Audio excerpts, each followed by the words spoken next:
নতুন ভিডিও সবাইকে welcome. Day 2 shooting. 12টা বাজছে এখন দুপুর, শনিবার। যাচ্ছি, দেখি কি হয়। প্রায় অনেকটাই হয়ে গেছে, 60% শ্যুট ডান। আজকে দেখি কী হয়। এখন পর্যন্ত আর একজন তো আমাদের এটাতে বন্ধু আছে রোহিত, সে তো এখনও ফোনই চলছে না। যে মনে দিচ্ছে হচ্ছে ফোন তুলেছে, বলবে আসছে, যখন যাই কী হয় গিয়ে তারপরে দেখাচ্ছে। সে একটা লাগে থাকে। তো বন্ধুরা, এখন বাজে রাত্রির 10টা। আমি তো দুঃখিত, শ্যুট করতে পারিনি। শ্যুট করতে পারলেও আমি ছাড়তে পারবো না, তার কারণ ওটা বিহাইন্ড দ্য সিন ভিডিও ছিল। ওই সমস্ত আমি যদি ছাড়ি তাহলে আমার যে মেন যে আমি ভিডিওটা ছাড়বো, যেটা আমি কাজ করেছি শর্ট ফিল্মের ওপরে, সেটা তো বেশিরভাগই তোমরা দেখে নেবে যে ওটা আমি সেজন্য ছাড়তে পারবো না, ওটা ওই ক্লিপ থাকবে। তো এখন বাজে রাত্রির 10টা। তো যেটা বললাম সেরকম আমি কিছু করতে পারিনি। বাড়ি এসে আমি শুয়ে পড়েছিলাম, তারপরে এসে বন্ধু ছিল, ওর যেহেতু ফোনও করছিলাম আমি, তো এডিটিং করছিলাম, তারপরে সেরকমও করা হয়নি। ঠিক আছে, মাথায় ছিল না। তো কিছুক্ষণ আগে আমি পড়তে বসেছিলাম, খাওয়া দাওয়া এখন আমার শেষ। ঠিক আছে, তো আমি কাজ করতে বসেছিলাম। তো সেটাই আমি তো সেরকম তো কিছু হলো না। তো সেই জন্য আমি ভাবলাম দেখি কিছুর ওপর যদি কিছু কথা বলা যায়। ঠিক আছে, টাইপ অফ নলেজ, দেখি কি বলি। স্টে টিউনড থাকো। আচ্ছা, তাহলে আমি আজকে বলবো হচ্ছে বেসিক নলেজ। ঠিক আছে, বেসিক নলেজ অফ জিওগ্রাফি। ঠিক আছে, জিওগ্রাফি। এবার ভূগোল মানে কি? ভূগোল মানে হচ্ছে বেসিক্যালি ভূপৃষ্ঠ, মহাসাগর, নদ নদী, পাহাড় পর্বত যা আছে পৃথিবীর মধ্যে সেইগুলোকে নিয়ে জানা, গবেষণা করা, এইটাই হচ্ছে, এবং বৈজ্ঞানিক যে তাৎপর্য খুঁজে পাওয়া, এটাই হচ্ছে ভূগোল। বেসিক্যালি আর কিছুই না। ভূগোল বা জিওগ্রাফি শব্দটাকে দুটি ভাগে ভাগ করা। এক হচ্ছে জিও, ঠিক আছে, যার মানে পৃথিবী। আর একটা হচ্ছে গ্রাফি, মানে হচ্ছে জানা, মানে পৃথিবীর ব্যাপারে জানা। এটা হচ্ছে ব্যাপার, মেন কনসেপ্ট। ঠিক আছে, তো পৃথিবীর ব্যাপারে যেহেতু জানা, এবার তাহলে জিওগ্রাফিকে আমরা দুটো ভাগে ভাগ করি। একটা হচ্ছে ফিজিক্যাল জিওগ্রাফি, একটা হচ্ছে হিউম্যান জিওগ্রাফি। ফিজিক্যাল জিওগ্রাফি মানে কি? ফিজিক্যাল জিওগ্রাফি মানে আমরা বুঝি যে পাহাড় পর্বত নদী, আমাদের যে সাভানা অঞ্চল মানে পুরো তৃণভূমি অঞ্চল, বন জঙ্গল, এভারগ্রিন ফরেস্ট, অনেক কিছু আছে পৃথিবীর মধ্যে। তোমরা যদি ভূগোল পড়ো বা জিওগ্রাফি পড়ো, অনেক কিছু জানতে পারবে পৃথিবীতে কী আছে, কী বৃত্তান্ত, তোমাদের ভালোও লাগবে। একদিনকার কি বলে, জিপিএস আছে, বিভিন্ন গুগল আছে, যা দেখলে বা সার্চ করে দেখবে যে এভারগ্রিন ফরেস্ট, ঠিক আছে, আমাদের চিরহরিত অরণ্য, চিরসবুজ অরণ্য, অ্যামাজন ফরেস্ট, বিভিন্ন ধরনের বড় বড় যে ফরেস্ট আছে, বড় বড় পার্বত্য অঞ্চল আমাদের কি বলবো, এভারগ্রিন ফরেস্টের মধ্যে আমরা যদি উদাহরণ দিই বা ধরতে গেলে আমাদের পৃথিবীর মধ্যে ভারত, আমাদের যে ভারতের যে বৈচিত্র্য রয়েছে না, সেটা হচ্ছে এমনই একটি বৈচিত্র্য যেখানে একটা কথা আছে যে ভারতে যা আছে অন্য কোথাও তা নেই। ভারতে সমস্ত কিছু আছে, তোমরা যদি ভারতটাকে ভালোভাবে দেখো তাহলে সমস্ত কিছু দেখা হয়ে যায়।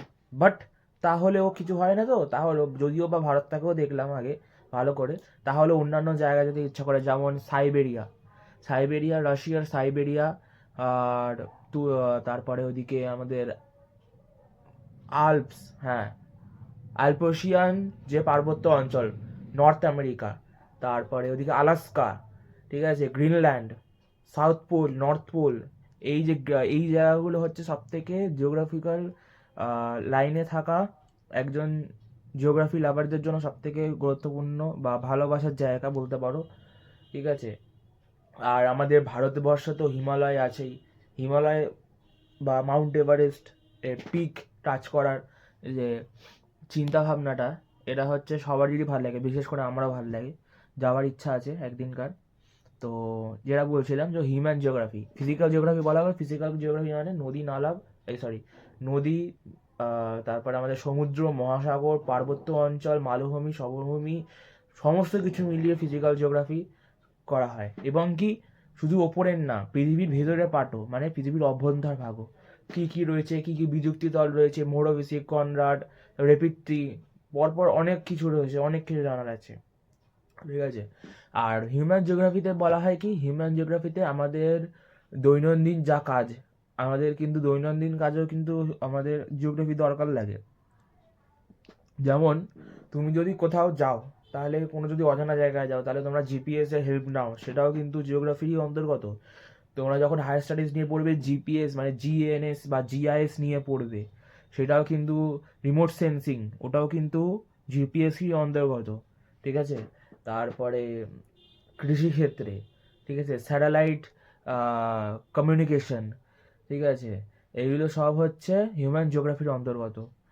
আর গুরুত্বটাই যেটা বললাম, যে সবাইকে যেটা বলেই দিলাম, দৈনন্দিন কাজে লাগে। কেউ কেউ টিচিং লাইনে যেতে চায়, কেউ কেউ আবহাওয়াবিদ হতে চায়, কেউ হতে চায় রিসার্চার হতে চায়, বিভিন্ন রকম বিভিন্ন, কেউ স্পেস সায়েন্টিস্ট হতে চায়, ঠিক আছে, কেউ পেডোলজিস্ট হতে চায়। পেডোলজিস্ট মানে যারা সয়েল নিয়ে পড়াশোনা করে, যারা কৃষিকাজে লাগে, কৃষিভিত্তিক সম্বন্ধে, মানে সয়েল গবেষণা, কোন মাটি উর্বর, কোন মাটিতে ক্ষারকীয় পরিমাণ বেশি, কোন মাটি অম্ল, ঠিক আছে। তো এইটাই হচ্ছে বেসিক্যালি জিওগ্রাফির মেন মোটিভ। তোমরা যদি কি বলবো, পৃথিবীকে ভালোভাবে চিনতে চাও, দেখতে চাও, ভারতকে ভালোভাবে বুঝতে চাও, তাহলে অবশ্যই তোমাদের জিওগ্রাফি পড়া দরকার, ঠিক আছে। আর গিয়ে তো অবশ্যই পায়ে হেঁটে জায়গাগুলোকে এক্সপ্লোর তো অবশ্যই সেটা করতে হবে আস্তে আস্তে, যখন তোমরা নিজেরা কি বলবো স্টেবল হবে ফাইন্যান্সিয়ালি, ঠিক আছে। ফাইন্যান্সিয়ালি স্টেবল হবে যখন তোমরা, আস্তে আস্তে যখন বড় হবে, তখন আস্তে আস্তে ঠিক তোমরা সেই জায়গায় গিয়ে পরোক্ষভাবে দেখবেও জায়গাটা কীরকম, শুধু তো পড়লেই হবে না। যেমন আমার কিছু কিছু জায়গা, আমি পার্সোনালি বলছি, আমার পার্সোনালি হচ্ছে গিয়ে কিছু কিছু জায়গায় যাওয়া হয়েছে। যেমন আমার চুনা পাথরের গুহা 12-এর একটা চ্যাপ্টারে ছিল, আমি পড়েছিলাম যে চুনা পাথরের গুহা, লাইমস্টোন কেভ, স্ট্যালাক্সাইট, স্ট্যালাগমাইট, কার্স জানালা বা কার্স ভূমিরূপ, এইগুলো সব পড়েছিলাম। তো এইগুলো যখন আমি পড়েছিলাম, আমি ভেবেছিলাম যে যাবো বা ওয়াটারফল দেখবো, পাহাড়ি অঞ্চল দেখবো ভালোভাবে। সেই জন্য আমি চুজ করেছিলাম হচ্ছে গিয়ে আমাদের নর্থ ইস্টটা। তো নর্থ ইস্ট যেহেতু আমরা চুজ করেছিলাম, সেইখানে আমরা মসমাই কেভ, তোমরা গুগলে সার্চ মারলে বা দেখতে, বা তোমরা যদি কেউ যেয়ে থাকো তাহলে অবশ্যই দেখবে মসমাই কেভের ব্যাপারে। চুনা পাথরের গুহা, যেটা চেরাপুঞ্জিতে আছে, ঠিক আছে, গিলে দেখতে পাবে ওখানে। এবং ওয়াটারফল, চেরাপুঞ্জিতে যেরকম বেশি বৃষ্টিপাতও হয়, সেরকম ওয়াটারফলসের পরিমাণ অনেক। যেমন চেরাপুঞ্জি, মেঘালয় থেকে চেরাপুঞ্জি যেতে, মানে শিলং যে সিটিটা আছে, সেই সিটি থেকে চেরাপুঞ্জি যেতে আগে এলিফ্যান্ট ফলস পড়বে, ঠিক আছে। এলিফ্যান্ট ফলসে দেখতে পাবে যে পরপর কীভাবে ধাপ কেটে পরপর জাম্প হয়ে হয়ে যে ফলসটা আসছে। তারপরে ওইখানে যেতে যেতে তোমরা চা বাগান দেখতে পাবে, চা বাগান দেখে তোমরা কী করে, চা বাগানে দেখতে পাবে যে কীভাবে ওখানে ধাপ চাষ করা হয়, ঝুম চাষ করা হয়। ওটাও একটা হিউম্যান জিওগ্রাফি বা ইকোনমিক জিওগ্রাফিরই অন্তর্গত, ঠিক আছে। কেন চা বাগানের মাঝখানে বা কফির বাগানের মাঝখানে একটা বড় আচ্ছাদনওয়ালা বা বড় একটা গাছ লাগানো হয়, এটা কেন করা হয়, এটাও তোমরা হয়তো 12-এ বা 11-12-এ যারা পড়ছো অথবা জানো, হয়তো বা 10-এও হয়তো এখন সিলেবাসে দিয়েছে কিনা আমি জানি না, বাট 10-12-এ রয়েছে। তো এটাই হচ্ছে ব্যাপার, আর কিছুই না। জিওগ্রাফিকে ভালোভাবে জানো, ঠিক আছে, ওটাকে মন দাও, দেখবে জিওগ্রাফিও ঠিক ব্যাকে আবার তোমাদেরকে সাহায্য করবে, ঠিক আছে। তো আমি যবে থেকে বুঝতে পেরেছি, আমি একদম ঠিকঠাক চলছি, ঠিক আছে। আমার অতটা পড়তে লাগে না, আমি নর্মাল পড়ি, ঠিক এরকম করে বেরিয়ে যাই। তো ভিডিওটা এতদূর পর্যন্তই রইলো, ঠিক আছে। এখন 15 মিনিট হয়ে গেল, 10টার সময় চালু করেছিলাম। যদি ভিডিওটা ভালো লেগে থাকে তাহলে অবশ্যই ভিডিওটাকে লাইক করে যাবে, চ্যানেল নতুন হলে চ্যানেলে অবশ্যই সাবস্ক্রাইব করবে। Thank you so much for watching the video guys. আর কলকাতায় ঠান্ডা পড়ে গেছে, আবারও বললাম, ভালো থেকো সবাই, সুস্থ থেকো, বাই বাই কলকাতা।